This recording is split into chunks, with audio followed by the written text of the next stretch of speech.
What's the easiest choice you can make? Window instead of middle seat? Picking a vendor who sends a great gift basket? Outsourcing business tasks you hate? What about selling with Shopify? Whether you're selling a little or a lot, Shopify helps you do your thing, however you cha-ching. Shopify is the global commerce platform that helps you sell at every stage of your business. From the launch your online shop stage to the first real-life store stage, all the way to the did we just hit a million orders stage. Shopify's there to help you grow. Whether you're selling scented soap or offering outdoor outfits, Shopify helps you sell. Wherever and whatever you're selling, Shopify's got you covered. Sign up for a $1 per month trial period at shopify.com/try. Go to shopify.com/try now to grow your business, no matter what stage you're in. Shopify.com/try. Denim is in demand at Plato's Closet in West Ashley and North Charleston. Get cash on the spot for everything denim. Bring in your trendy and classic styles of gently used name brand denim. Get paid for your denim shorts, skirts, jackets, jeans, and more. We're looking for denim that is blue, black, or a bold color, and jeans in styles like mom jeans, bootcut, baggy, flared, and ripped. We want everything denim. Sell your denim for cash at Plato's Closet today. Plato's Closet, located in West Ashley on Sam Rittenberg Boulevard and North Charleston on Rivers Avenue. Hashtag no music, no intro, a video episode of hashtag Sing Squirter Podcast coming at you. It's time, bruh. It's time. We made it, baby. We made it. Oh, we made it. We're recording Wednesday night, the 7th of September. The Saints play football on September the 11th on Sunday. It's Falcons hate week.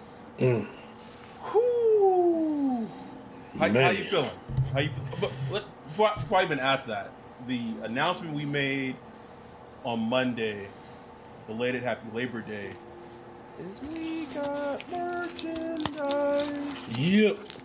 So we have merchandise. So shout out to the people who knew about it in the Discord and kept it quiet. We really wanted this to be a special thing and just kind of have like a very quiet thing leading up to week one. Then we announced it on Monday. So if you love the show, we have a blocked t-shirt, a followed t-shirt. There's two designs. I'm wearing design one of our merchandise shop. So you can follow us, or you can go to tpublic.com, search for hashtag Sing Sort of Podcast. It'll come up.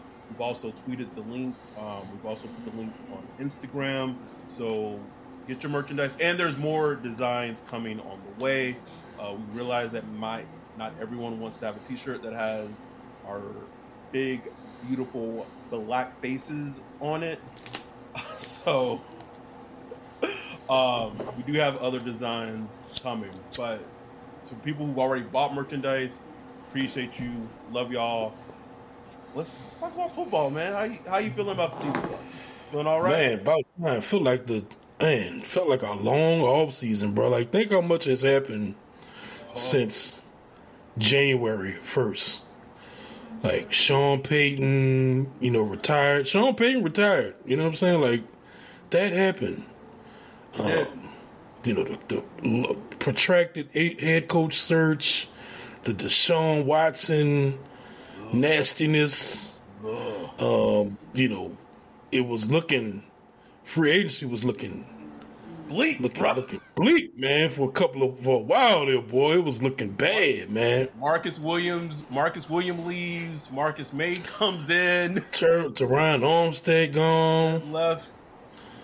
Alvin Kamara beating up dudes at the Pro Bowl. Man, it was just crazy. Then, the draft, I felt like the draft was kind of that turning point where things like the dark, what was this been saying on Batman?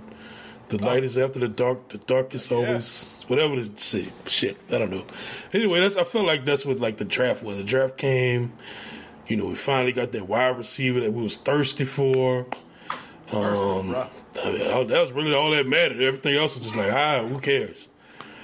And then, they went and got Tyrann Mathieu. They went and got Jarvis Landry. I forgot to mention they pretty much solidified Jameis as the starter. We're bringing him back early in the offseason. There was not a quarterback on the team. Right. They went out to Deshaun Watson, got saved by the Browns, and then they can pretend and maybe act like they didn't scramble, but Jameis was almost on a plane, right? In Indianapolis, bro.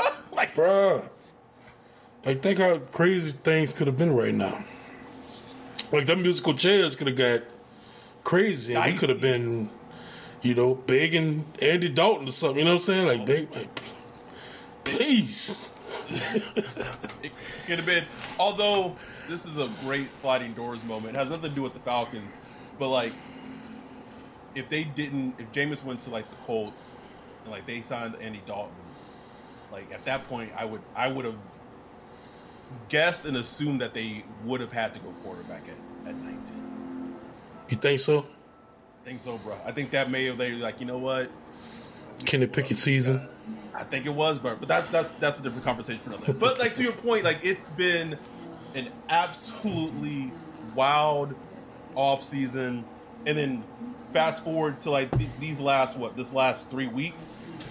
CD traded Marcus May with the whole arrest, and no one's really talking about it. And now I was like, oh, okay, here's football time. Yeah. We forgot talking about Michael Thomas, and he came back. And yeah. Oh my God. So much, man. Shout out to our dude JJ, who tweeted a meme, and I don't think it was a meme he created, but he put it on Twitter at the perfect time, and that tweet blew up, bro. Man, that tweet blew up. Blew up, bro. It was right after.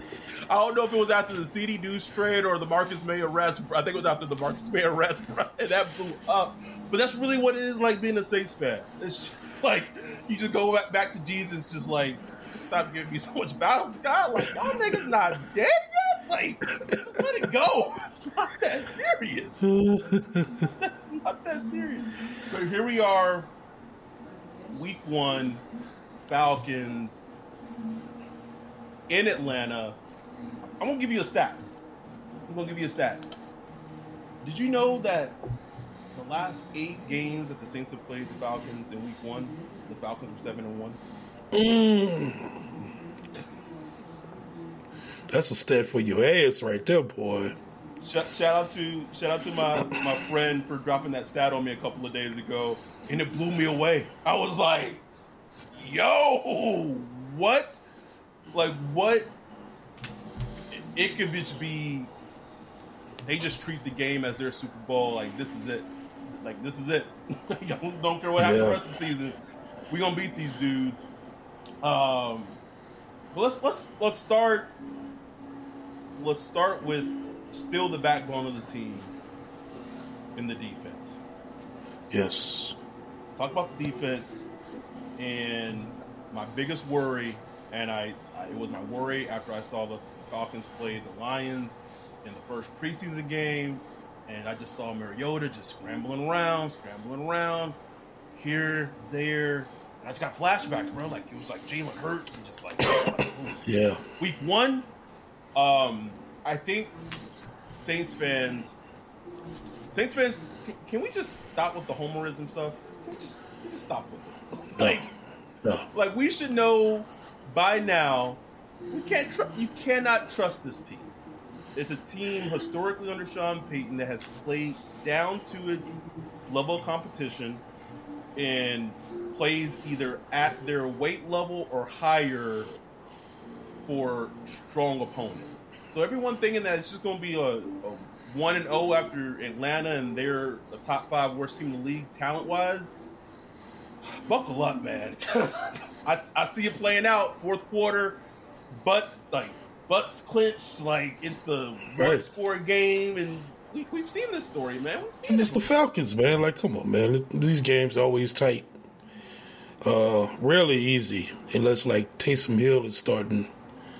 Somehow he just handled the Falcons, man. Had him rough. But it's gonna be interesting. Jameis Winston hasn't started against the Falcons as a Saint. So we got to see what that looks like. It's a new defense, new quarterback for the Falcons. Marcus Mariota, he presents challenges, bro. Like, you got to see where he at. Just like Jameis we've hoping Jameis has improved. The same guy that went right after him, he could have improved over the last couple of years, bro. Ain't that wild, man? That's wild. 1 versus 2. And it's not like Marcus Mariota was just like a bum. Like the dude, he did some things, man. Like the dude did some nice things in the league. So we've been beaten by much worse quarterbacks. So I'm not looking at it like a cakewalk at all. Like I'm looking at this like find a way to win. Like this is week 1. We know everything's not everything's gonna be perfect. You got some players injured. We're gonna get to that. Yeah. Got some players injured. Things not perfect. You're still trying to come together, but just try to do the little things right that win you games, man. Make those kicks, those field goals.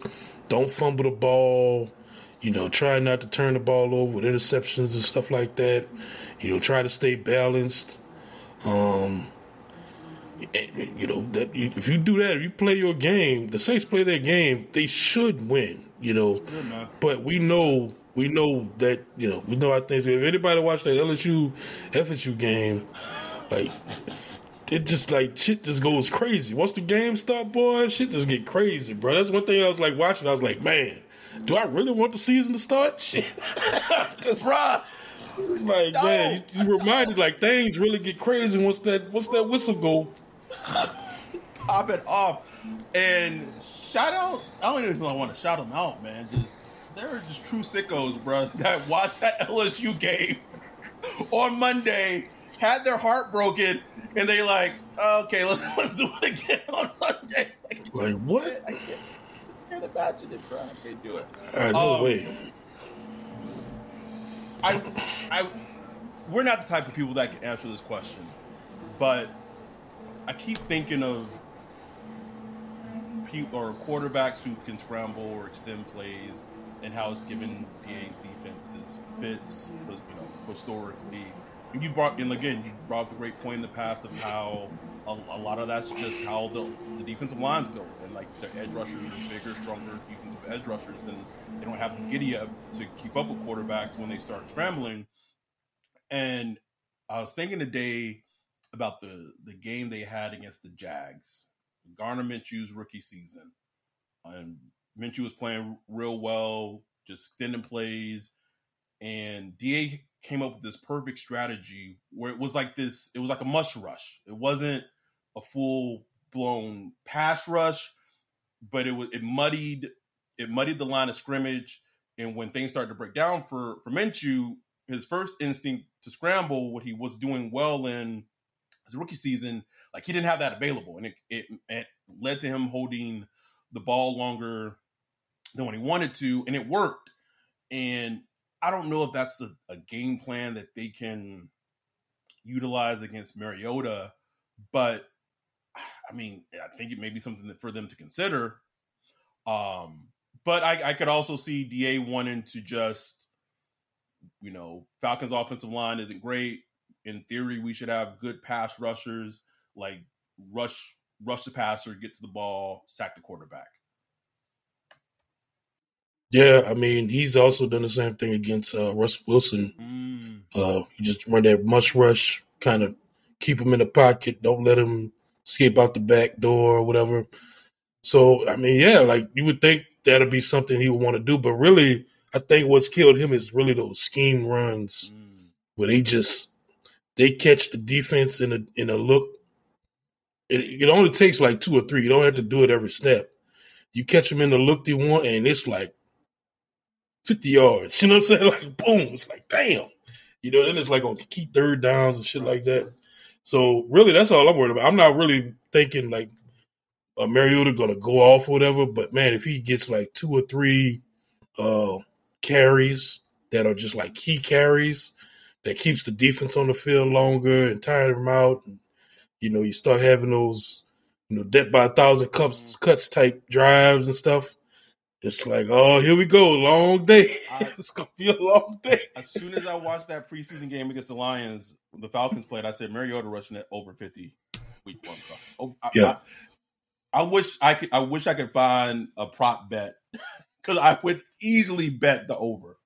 I'm not saying that he's going to rush over 50 and the Falcons win, but he's at least getting 50 yards. He's going to get some in. He's going to get his in, man. Something I'm fascinated to see how it plays out. And we don't know the status of Paulson Adebo. He was a DMP, didn't practice today. It's when he's speaking to the media last week, it seemed like he gave the impression that he's going to be fine for week 1. He'll play, but you never know. But how DA handles Kyle Pitts and Drake London, to me, that's interesting because part of me says, like, Drake London, like, has he earned the respect that you just put Marshawn on him, or do you just let them play their sides and whoever comes to the side is what it is? That's how I would play it, because like he's a rookie and he's coming in off of having a gimpy knee that he injured in the first preseason game against the Lions. So I think it's going to be fascinating to see who's lined up against Kyle Pitts and who's going to be checking Drake London in the game. Yeah, I wish I could. Wish I went back and watched the final preseason game of last year to see how they handled it. Because in the first matchup, Kyle Pitts caught Sean lacking a little bit. Yeah. So I think you're gonna see Sean on him at certain times. It depends how they move him around. I don't think he's gonna shadow him or nothing like that, but I think you're gonna see him on Pitts quite a bit because that's their main weapon. It is, man. He is so I saw a few snaps in the preseason. Like he is as advertised, like he is a dog. You know what I'm saying? So he's one of those players that you don't want to let loose because then you got another long day. And but if you could kind of remove him out the equation and at least limit him, I'd rather try to just see what Drake London got. You know what I'm saying? Okay, if you're gonna got something, show me, bro. Show me what you got. Because if he start beating you, then it's like, okay, we got to adjust. Not our day. Cordero Patterson, I feel like as this offseason's going on, I feel like he's kind of been like an underrated thing because he didn't have a lot of suitors in free agency, which is kind of wild. And it kind of just maybe shows how like lack of like imagination there is in the NFL, man. Yeah. Like you saw what he did last year. You would think more offensive coaches would be like, shit, he signed the deal he signed to go back with the Falcons. Like that should have been a deal where the Saints offered, like this is during the free agency when they hadn't made any moves, that they were to sign him. But going back to that first game against the Falcons last year, Cordero Patterson's the reason why they won the game, bro. And it was Paulson Adebo. Man. And they held him in check a large part of that game, but it only takes one play. It only takes one play. It's also going to be interesting to pinpoint how the Falcons deploy him. Do they deploy him more as a wide receiver? Are they going to use him more as a running back? This is a great game for Pete Warner to be healthy to play. He was a limited practice today. Don't know if he's gonna make it through the game, bro. Don't know, bro. I mean, those groin injuries are just funny, bro. Speaking of groin, but it's good to see that he's practicing. And he's been back. Can we just talk about Traquan's groin, bro? Pause. I ain't hearing this groin, man. Doing what? This man last preseason game attempted a catch. Looked like he maybe fucked up his collarbone. Like his whole shit was just fucked up, bro. Right. Fresh DMP today. Groin. What? How the hell that happened, man? I thought he had a collarbone or, labrum or something. I don't know. It's like, what the hell? Man, that dude get on my nerves. Traquan, the gift that keep getting, bro. It's unbelievable. I mean, I guess he saved his position, bro, with that injury. But like, how did he? know, man. Is there any before we get into the off? Is there anything else when the Saints defense is on the field against the Falcons we want to talk about? Can I just mention how the whole Marcus May thing is a little? And I get it, right? Like a lot of information is being gathered right now, but it's like we're just really going to be out there playing on Sunday, huh? Like, yeah, it is what it is at this point. It's what it is, man. It's like, I guess it wasn't anything where the league felt they had to step in and pull his card or anything. So from a Saints perspective, it's like you got to walk the fine line of disciplining him as, you know, trying to stay out of trouble, but it's like you kind of need him to. You kind of need him to play. So it's going to be interesting, bro. Like, I want to see this whole new look secondary. Yeah, man. Maddie's been doing a good job just kind of tracking, like, the secondary during the preseason, you know, as much as you can track during the preseason. And, you know, just looking at the players and what they've done in the past and stuff like that. So it's going to be interesting that, you know, we could see a lot of, you know, are we going to see a lot of man coverage? If Paulson the Debo's out, you know, how do they address that? Do you want to do a lot of cover three? You know, man coverage versus quarterbacks like mobile quarterbacks. Usually that's a bad idea because you got secondary players turning their backs and they don't see they can't see the quarterback when he starts to scramble. So with this big game, you see a lot of cover three, cover four, two deep shells, stuff like that.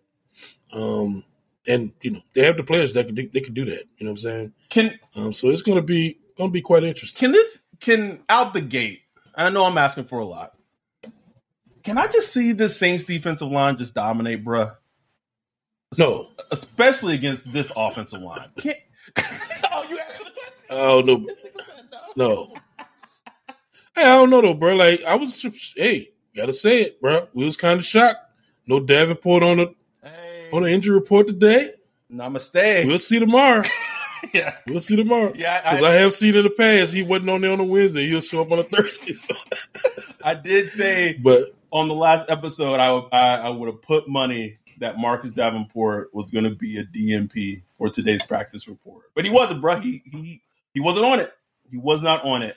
And look, they've taken an approach this offseason. I think they really it seemed like they had a plan with him this offseason to kind of build him up into the game one.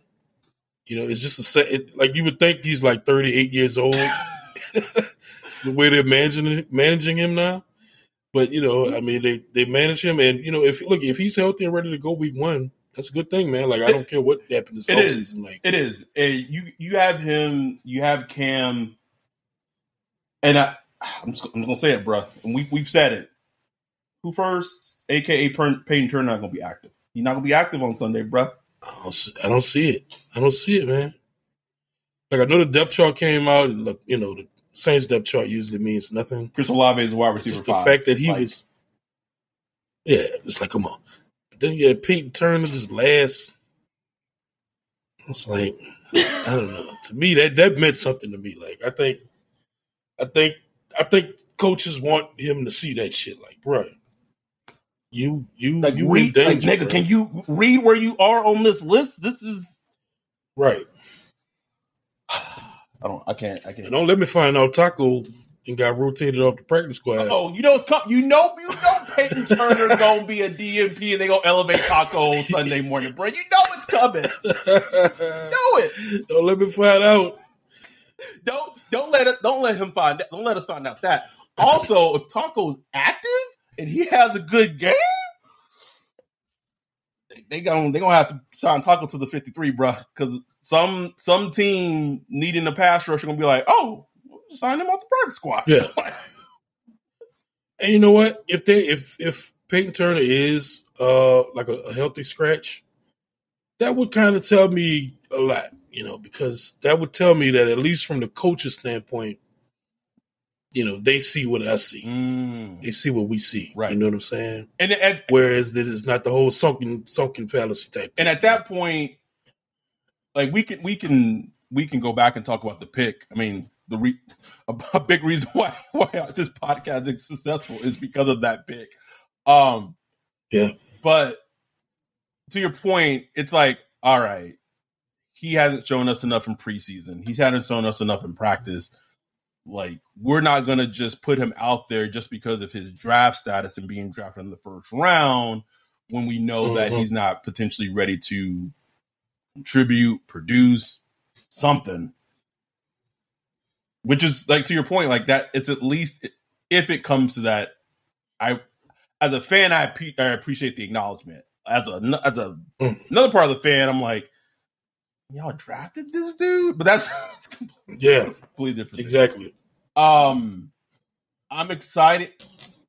The CD trade did take quite a bit of the excitement I had for this defense away, but no question. Let's not get it confused, man. This defense is still extremely, extremely talented.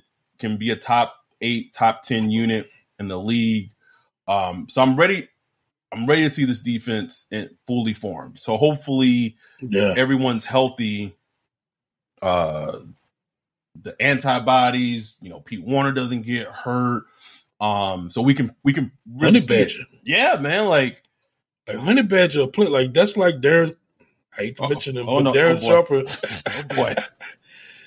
Darren Sharper was a playmaker. You know what I'm saying? Like he leads the NFL in interception returns, like in NFL history. That's wild, man. And Tyrann Mathieu is a playmaker like that. Like I don't know if he has the numbers, but he's that type of just somehow is always around the ball, forcing fumbles or intercepting balls or whatever. We need that, bro. We need that. And we know how that is. Like if you got a player like that, it becomes infectious. It does, man. Everybody wants. I want to get one too. 2009 is the perfect example of it, man. Oh man. Like can we get some of that? Because that shit was crazy, bro. Nuts, man. Scott Shanley was picking off passes. Everybody was getting picks, man. It was crazy. William Gay. And the crazy thing is, I think if you pair a defense that can take the ball away like that at that level, and let's not get it confused, like this defense from a talent perspective is more talented than the 2009 defense by leaps and bounds. But you add both of those together, then you got something dangerous, man. That's dangerous. So before we get into the offense, we're gonna take a quick break. Let's hear from our sponsors. We'll be right back. Man, Adam, look, they got this one dude out of Lafayette who I think the Saints could pick up, man. Well, you going to replace Ceedee? Oh, man, I think he could be a guard for us, man. His name is Luke Butler, and he runs with Hargrove Roofing. The dude is like 6'4", 285. And look, bro, I think he could beat Ruiz out, bro. 6'4", 285. We just need him to be the 29th guard in the league. That's not just average. Can Luke be average? But it sounds like his roofing game is above average.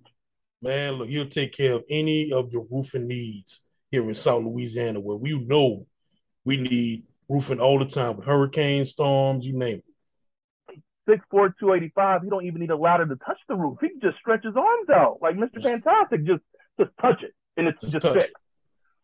But I'll tell you what, it's funny you bring him up because I've watched film on him, and I can tell y'all he also knows what's going on in the home insurance game.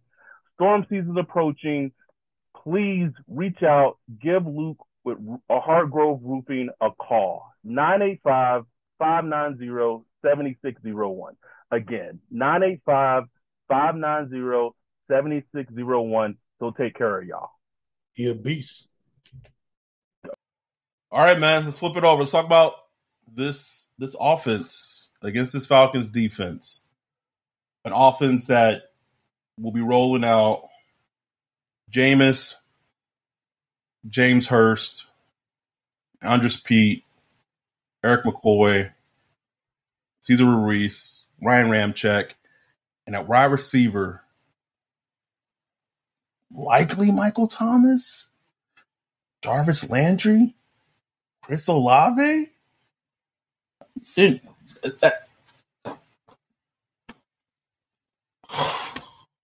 we go. I want to see want to see what we saw in that first drive against the Chargers in preseason, man. Yeah. I want to see Mike Thomas. Ooh. Because you add that in. That's energy right there, boy. And you already know if he plays, and I would say all signs are pointing to that he's going to play. He makes that first catch, it's a first down, or if he is able to score a touchdown on Sunday, bruh. Woo. Man. I didn't even talk about the best player on the team. Hello? Which it's weird. Isn't he kind of forgotten? Isn't that crazy? And he's by far the best player on the team, bro. Like I don't think it's close. I didn't even talk about AK, bro. Like I didn't bring him up in that. And if the AK we saw in that preseason is AK we get in this season, just saying, niggas in the NFL better be ready, bro. Niggas in the NFL better be ready. I'm telling you. Nah, man. Like if you follow Nick Underhill, Mike Triplett, Cat Terrell, all the beat writers covering training camp all off season. He wouldn't lead their articles. John Hendricks, he wouldn't lead their articles, but every article you see, like AK's still that dude. Like he's still that dude. And it feels like mistake. And he looks like just refreshed and just zoned in this year. You know what I'm saying? It was one of your questions, man. It was one of the burning questions. He's like, can we get the old AK back? Rookie season, right? Second league in the year, AK. And it wasn't anything against him. It was numerous things, injuries, offensive line, not having a lot of weapons, so teams knew to focus on him. But now you got what presents to be a good offensive line, or space in the wide receiver. Those wide receivers create space for AK. Huge, man. You will see that on tape. Like if you pull up tape from last year, you pull up tape from this year. Eventually, after a couple of weeks pass, you're gonna see the spacing. It's just like he has room to go. The next question is, will Jameis take advantage of him, and will Pete Carmichael take advantage of him in the passing game? Big questions, man. Big questions. Because there was times last year, boy, AK was just standing out there, just like, bro, like Ice Cube, Boys in the Hood, like, what's up? Right here, baby. Most scrimmage yards in the league, since he's been in the league. Most scrimmage yards in the league. That's crazy. Right here. Spoke about Mike Thomas. Want to get back to him. Saints fans should probably. I don't want, again, like I spoke about with defense. I don't want Saints fans. One, I just want to say, if Mike Thomas is able to play, man, just as a fan, as a person, I'm going to be happy for him. This man hasn't played football in almost 2 years, bro. Just think as a human. Think about something you love, and that's your passion. You're not, whatever it is. You have been able to do that for 2 years for whatever reason. That's a big thing. Let's, bro. I'm going to be happy for him just to play. I'm not worried about, is he going to have 100 yards? I don't care. Nope. The fact that he's going to be playing, I'm just happy for the dude. Because let's think. Look, the dude put his career on the line, trying to play in the 2020 season. He did. Trying to get Drew Brees a Super Bowl and all that. Who to blame for that? Who knows? Was the coaches pushing them? I'm sure Mike Thomas wanted to play. You know what I'm saying? So, right. He pushed himself and wind up, hurting himself even more. The dude is an ultimate competitor. Nobody will ever take that away from him. No. And so to see him work himself back, and get to this point, and he's not going to complain and talk about this, that, and the other, but you could just see it. You could see how much he's had to go through to get to this point, man. Tons, man. Just to see him get back on the field, I'm just going to be happy to see him. Happy, man. This is a dog right here. The whole league has forgot about you. He's not on the NFL top 100 no more. He's not on the list of who's the top 10 wide receivers. Mm-mm. None of that. Nobody's talking about him. And if you don't think, some people, use like positive reinforcement. No. Not Michael Thomas, bro. Like Mike Thomas, he see all that shit, and he's keeping a ledger. Like Beatrice, like he's like, I got scores to settle. I got scores to settle, bro. So I can't wait, man. I can't wait. I just hope he just stays healthy, and we just see what he does. It's a hell of a game for him to come back to, because while he was gone, and I remember how widely criticized when AJ Terrell got drafted, especially by Saints fans, because the last images they have him getting cooked by Jamar Chase. Well, guess what? Jamar Chase cooking everybody. Right.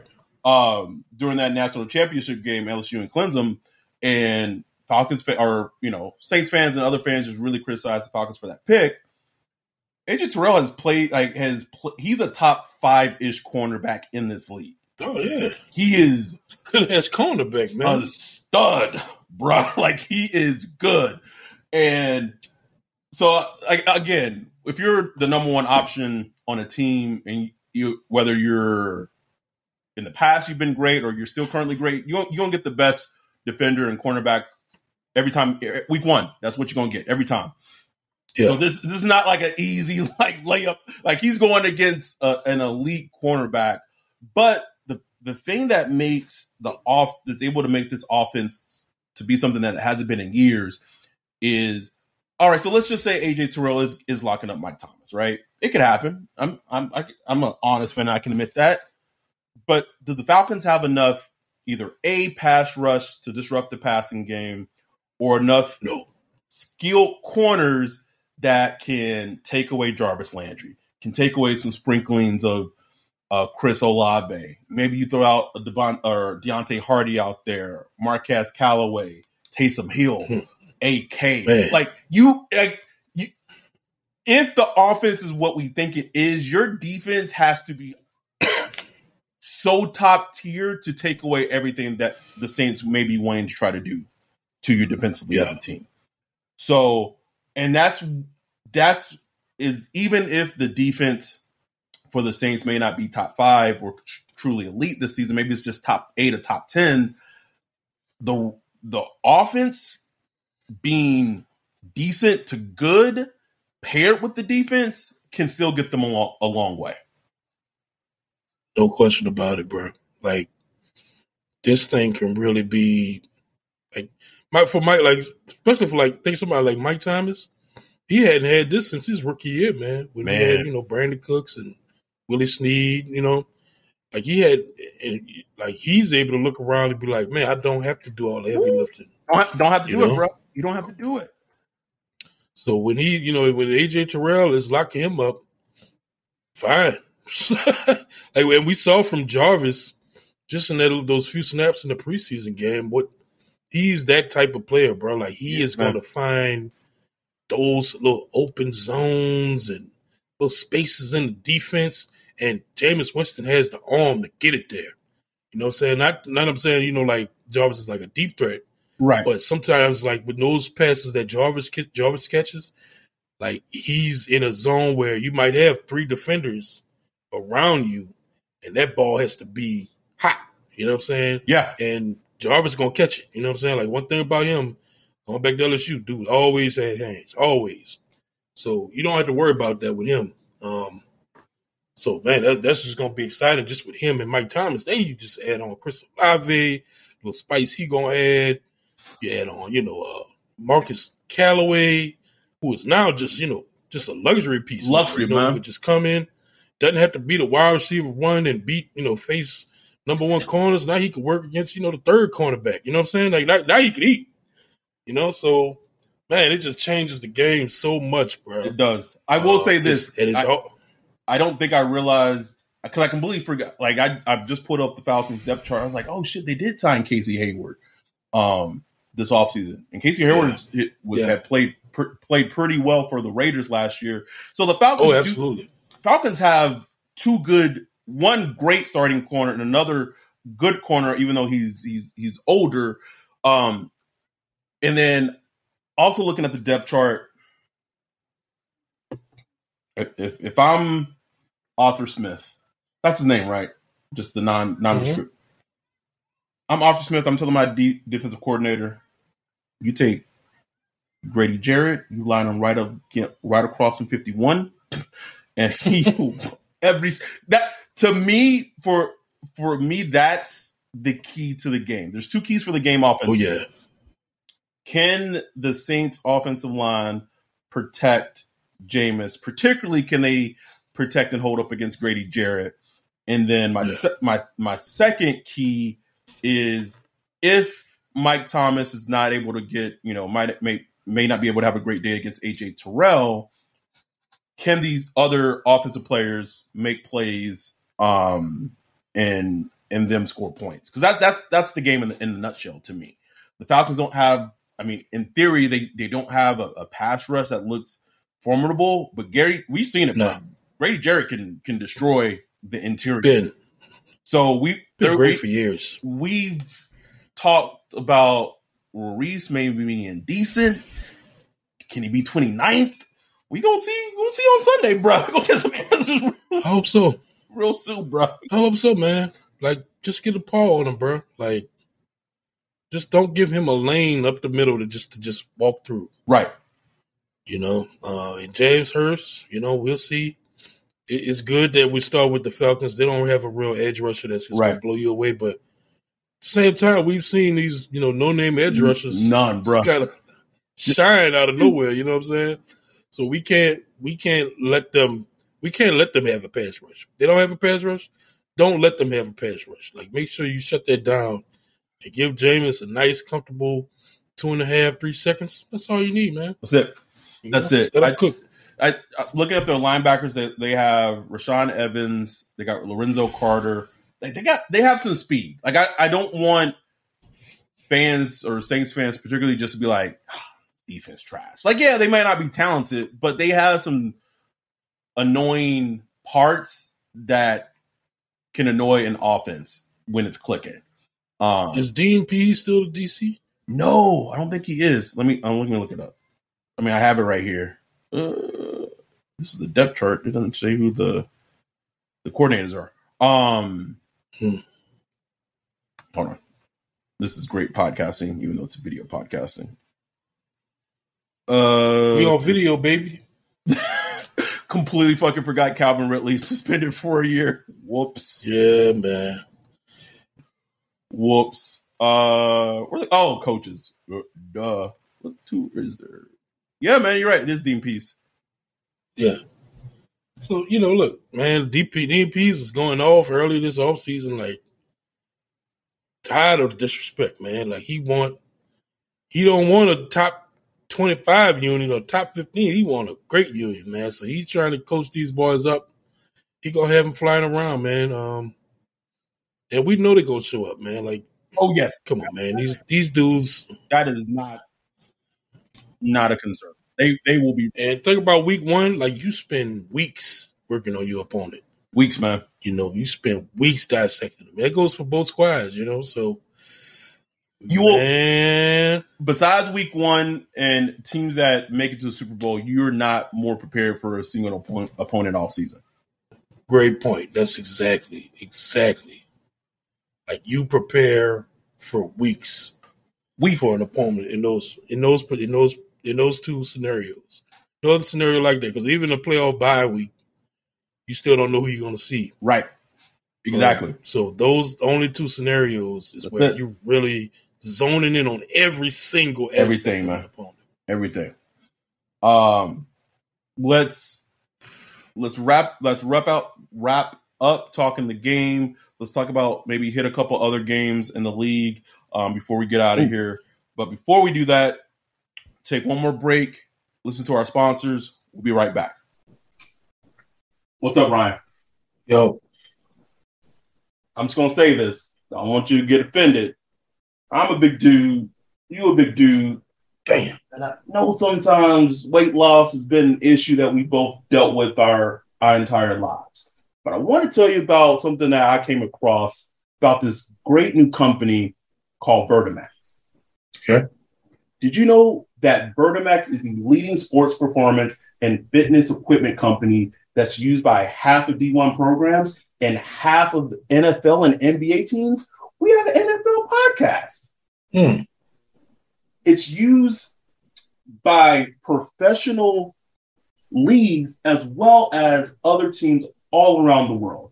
There's the Vertimax platform and there's a Vertimax Raptor used to help athletes improve their performance on the field for almost 3 decades. That's almost as old as you. I know we pick on him, but did you know that we pick on him in terms of his workouts, but Jameis Winston actually has trained on a Vertimax Raptor, and the King of New Orleans himself, Drew Brees, has trained on a Vertimax platform along with other top NFL and college football pro athletes. I was just scrolling on TikTok. I saw Amari Cooper using a Vertimax machine. Wow. We know we have a lot of listeners that have kids. They're in sports. They're in soccer, baseball, football, track and field, you name it. If you're a parent and you want to help your child improve in terms of their sports performance, or maybe you just feel like you just want to get your body right for the summer and get fit, you need to check out Vertimax. So all you have to do is go to Vertimax.com or follow them on social media at Vertimax. That's BERTI Max. Again, that's at BERTI Max. Vertimax.com. Look into getting yourself a Vertimax platform, a Vertimax Raptor, and tell me you won't see the improvement. Denim is in demand at Plato's Closet in West Ashley and North Charleston. Get cash on the spot for everything denim. Bring in your trendy and classic styles of gently used name brand denim. Get paid for your denim shorts, skirts, jackets, jeans, and more. We're looking for denim that is blue, black, or a bold color, and jeans in styles like mom jeans, bootcut, baggy, flared, and ripped. We want everything denim. Sell your denim for cash at Plato's Closet today. Plato's Closet, located in West Ashley on Sam Rittenberg Boulevard and North Charleston on Rivers Avenue. Finally, let's end with special teams. Both Saints and Falcons have great kickers, man. Young Wei be kicking. Oh, a dog, man. Right? That's so funny to say because he's a kicker, but he's a dog. Bro. I hate it so much because they had Matt Bryant so long. Yes. And he was so money for so long. And here come Young Ho coming there. And he's just his rookie year, he was up and down. He wasn't great. But he kicking some clutch numbers that year, and then since then he's just been money. He's like a top 3 kicker. Been a great kicker, man. Man.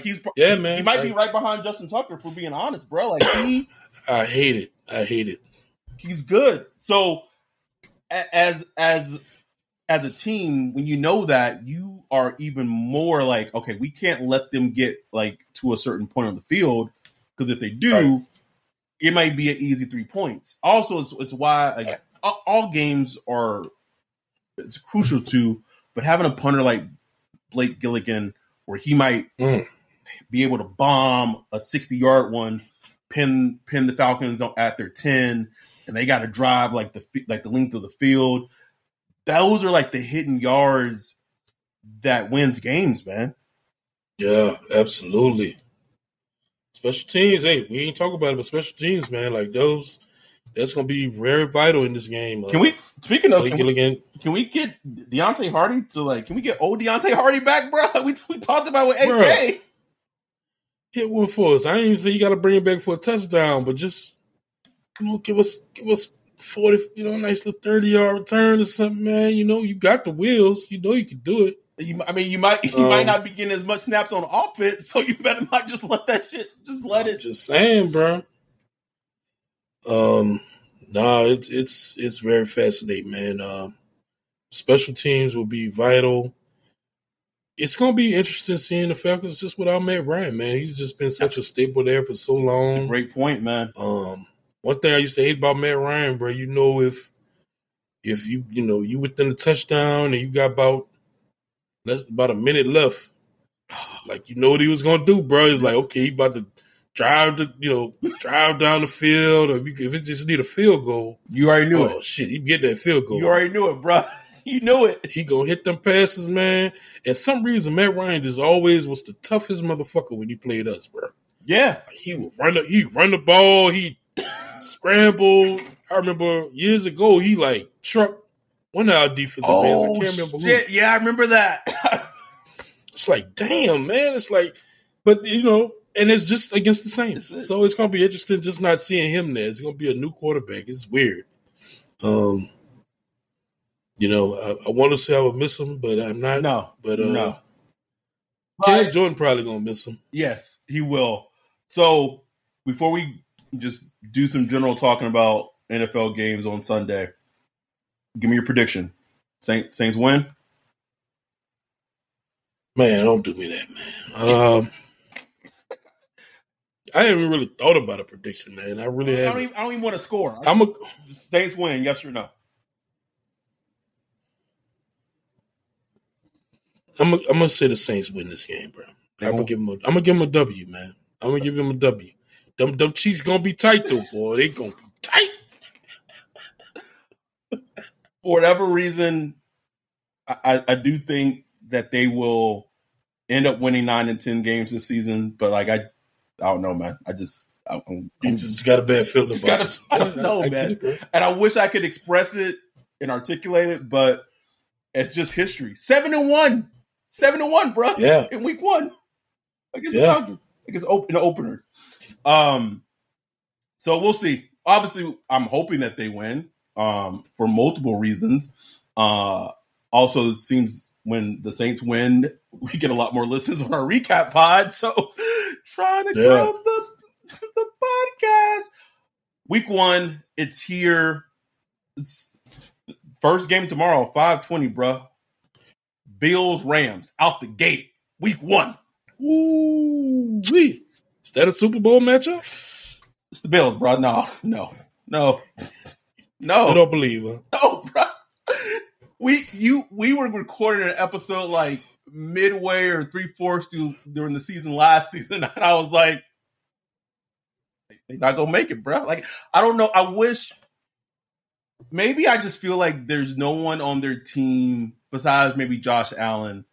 They seem to like dogs on their team, and I know that sounds weird to say because it's kind of like a conceptualized thing.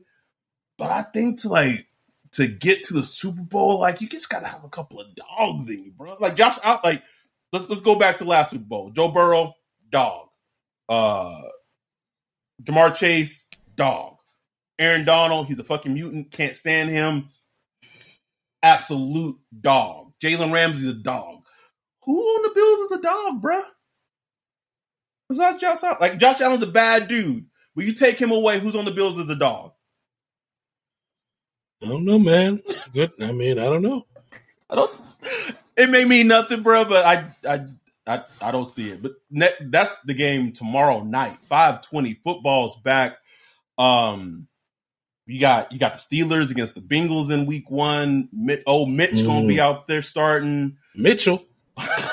Don't call me Mitch himself. Pats at Miami. You got very interesting. You got new look Tua. You got child abuser. You got Jalen Waddle, Mike McDaniels. That's gonna be interesting. New England's had issues with Miami, bro, for years. Just years. Thorn in their side. Good or bad, no matter what type of Dolphins team it was. did not matter. This Jags Commanders game a little interesting, bro. I want the Jags to come out and show me something. I really want to see that. Show me something. I want to see what's the quarterback name? Trevor Lawrence? For the Jags. Trevor Lawrence? I want to see Trevor Lawrence. I want to see him, bro. Like, come on, man. You've been one of the top prospects in football for since you was like in 8th grade, bro. Like, I want to see him. I want to see him come out and just light it up, look good in a nice professional offense. Like I remember watching some of their preseason. I was like, look, Jags have a professional offense. So it's like that's all I want to see. You can. Football is such a huge example of a sport where coaching matters in all sports, but I feel like in football it's even more imperative of how much it matters. No question. Not like NBA, you know what I'm saying? Like I said coaches don't matter in the NBA. It does matter, but like you got a certain amount of players on your team in the NBA, you good. You know what I'm saying? Right. They're gonna make the coach look good. Where like in the NFL, you could take a lot of great players, put them on a team, but if you got bad coaches, they could ruin those players. Like they could ruin those players' career, bro. I'm so glad you got bad coaches. I'm so glad Urban Meyer only lasted a year in Jacksonville, bro. Because I didn't want to see Trevor Lawrence ruined, bro. And that's where it was heading. I'm telling you, man. That's where it was heading. It was really headed that way. So yeah, it's gonna be kind of a fun game. I think that's probably gonna be one of those low key games that just like be fun as hell, man. Like I'm gonna definitely have that up on the red zone. You know, it sounds like a terrible, like just a boring game, and it might not be, bro. Giants at Titans. Man, we were doing our survivor pick at work, bro. I'm like, I did not want to touch that game because everybody was like, "Oh, just pick the Titans." I was like, I don't want to touch it. I wouldn't either, bro. Because you have no idea what the Giants are going to. The Giants could very well look like the same old Giants. Same old Daniel Jones. Could look good. I don't know. They do seem like the same old Giants, though. Didn't their pass rusher get hurt when they drafted Thibodeau? He did, but it wasn't. Thankfully, it wasn't as bad as it looked. I think he actually still has a chance to even play on Sunday. Oh, that's good. That's good for him. Chiefs at Cardinals. The Texas Tech reunion between Patrick Mahomes and Cliff Kingsbury, bro. Bad blood there, baby. No, there's no bad blood there. If it was Baker Mayfield, it would be bad blood. Yeah, that's true. There's no bad blood there. And like I said, I get Cliff has not shown to be a great head coach in the NFL, but that man can scout him some fucking quarterbacks, bro. he can, man. Pick him out. Raiders against the Chargers. AFC battle week 1 out the gate. Devontae Adams, the Chargers who have all this hype around them as they always do. That's going to be a good-ass game. Really fascinated to see what the Raiders are going to do, bro, because, on paper and if they have a nice professional offense and the defense is, fine, I mean, they should be a pretty good team, bro, but it's just the division they in. I just don't know how that's going to play out, man. Woo! That's a division. Tough division, babe. Sunday Night Football. Oh, you got the Packers taking on the Vikings.